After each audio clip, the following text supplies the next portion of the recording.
Selamat pagi semuanya. Tugas video ini kami buat untuk pemenuhan pada tugas mata kuliah teori politik yang diampu oleh Pak Firdaus.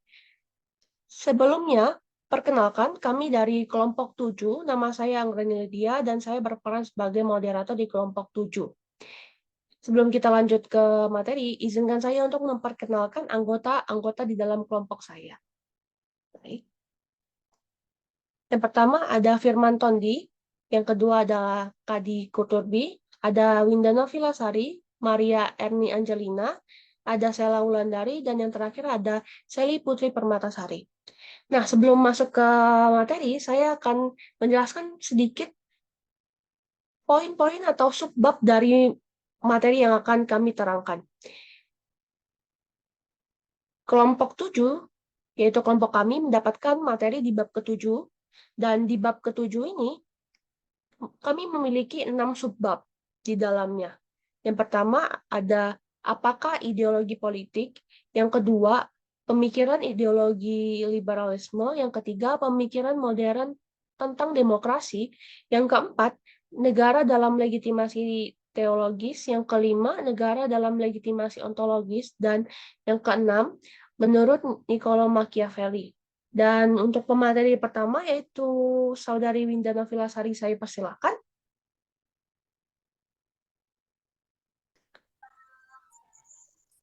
Baik, terima kasih untuk moderator yang telah memberikan waktu kepada saya. Saya akan membahas tentang apa itu ideologi politik. Nah, seperti yang kita ketahui, ideologi politik merupakan salah satu konsep-konsep yang paling kontroversial dalam kaitannya dengan analisis politik. Ideologi politik juga adalah sebuah himpunan ide dan prinsip yang menjelaskan bagaimana seharusnya masyarakat bekerja dan menawarkan terwujudnya masyarakat tertentu. Baik, terima kasih. Saya kembalikan lagi kepada moderator. Cuman itu yang bisa saya Oke, sampaikan. oke, baik. Terima kasih, Winda, atas materinya. Saya akan persilakan kepada pemateri kedua, yaitu Odi. Silakan. Baik, terima kasih moderator. Di sini saya akan menjelaskan pemikiran ideologi liberalisme.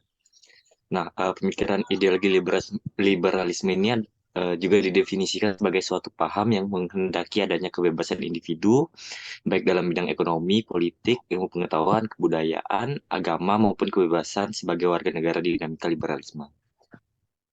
Nah, pemikiran tentang ideologi liberalisme atau dengan perkataan lainnya ini liberal adalah dengan dua suku kata tersebut sering dipergunakan dalam konteks yang sedemikian bervariatif dan bahkan bertentangan sehingga membingungkan.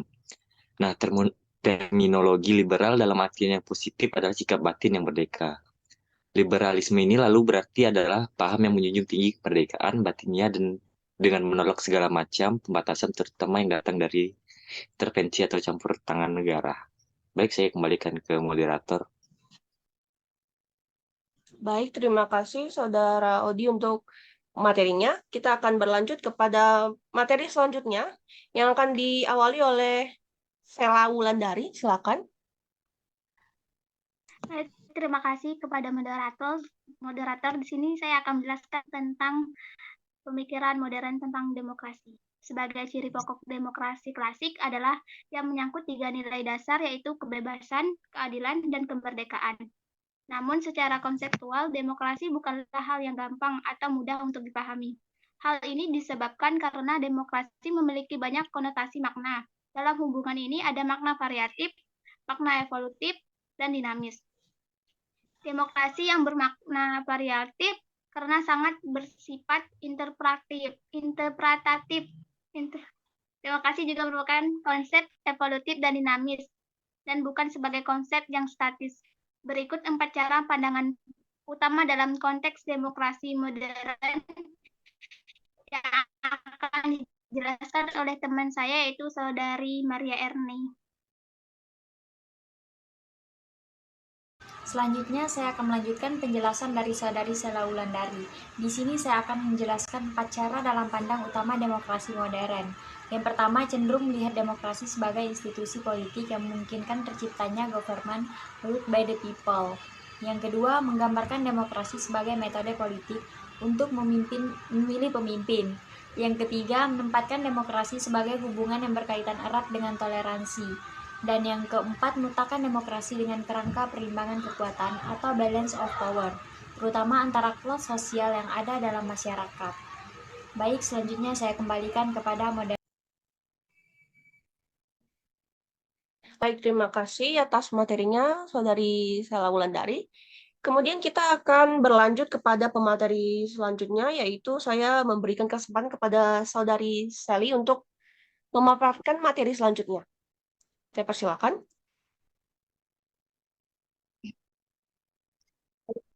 Terima kasih kesempatannya, moderator.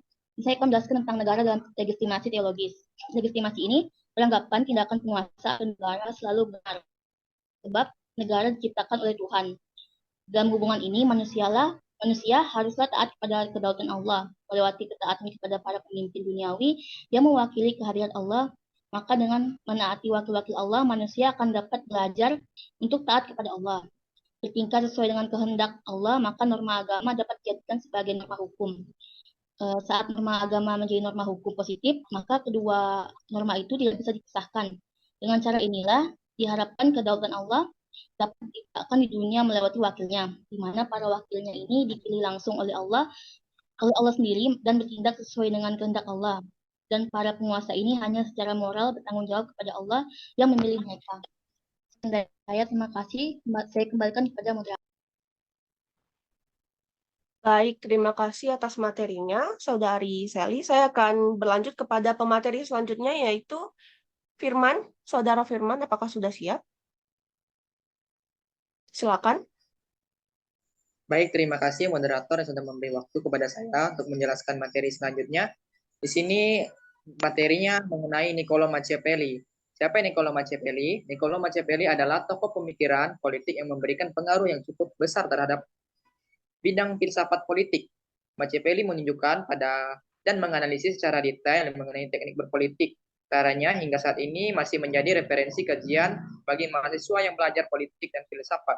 Dalam bukunya yang Sang Pangeran atau The Prince, Machiavelli berfokus pada teknik yang harus dipengaruhi oleh para politisi. Nah, Niccolò Machiavelli adalah diplomat dan politikus Italia yang juga seorang filsuf. Sebagai ahli teori, Machiavelli adalah figur utama dalam realitas teori politik. Ia sangat disegani di Eropa pada masa Renaissance. Nah, pada masa Renaissance sendiri adalah masa di mana setelah masa abad pencerahan. Mungkin itu saja penjelasan yang saya dapat sampaikan. Saya kurang dan lebihnya saya mohon maaf. Saya serahkan kembali kepada moderator. Terima kasih. Baik, selanjutnya kita akan berlanjut kepada bagian kesimpulan. Nah, kesimpulan yang dapat kita dapatkan dari pembahasan tadi adalah bahwa ideologi merupakan aspek penting bagi kita dalam cara memandang dan menilai suatu peristiwa, baik itu politik ataupun non-politik. Dengan ideologi yang kita anut ini, maka keputusan yang akan kita buat akan lebih terarah sebagaimananya dengan tujuan yang kita inginkan. Karena tidak semua ideologi itu baik bagi masyarakat dan mendapatkan dukungan dari rakyat. Namun pemimpin yang baik dan bijak akan menganut ideologi yang baik.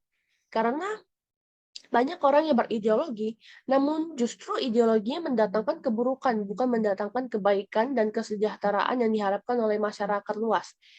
Bijak dalam berideologi itu sangat penting karena kembali lagi ke definisi awal mengenai ideologi politik, yaitu untuk mencapai tujuan, keputusan, kekuasaan, dan mengatur demi hal yang ada menjadi lebih baik lagi. Kemudian, jadi dengan demikian sebuah ideologi ini seperti misalnya liberalisme klasik yang melihat manusia sebagai makhluk yang pada dasarnya egois namun rasional. Tentu saja hal ini akan melihat manusia sebagai masyarakat yang ideal, sebagai sebuah masyarakat di mana manusia sebagai individu yang memiliki kebebasan maksimum untuk mengejar kepentingan mereka sendiri secara kompetitif dengan individu lainnya. Liberalisme merupakan gerakan yang terutama yang dimaksudkan untuk melindungi kebebasan individu dalam mengeluarkan pendapatnya, kebebasan beragama, dan juga kebebasan untuk meraih kesempatan dan peluang di bidang ekonomi.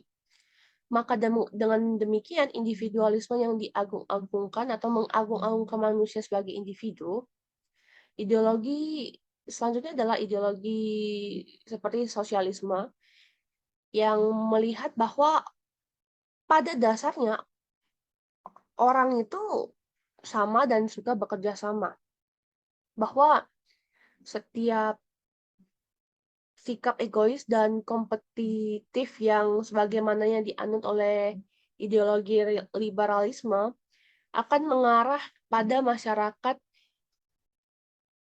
kelas yang terpecah dan yang mencegah akan berkembangnya tabiat manusia secara penuh. Saya rasa sekian yang dapat saya sampaikan. Sekian dari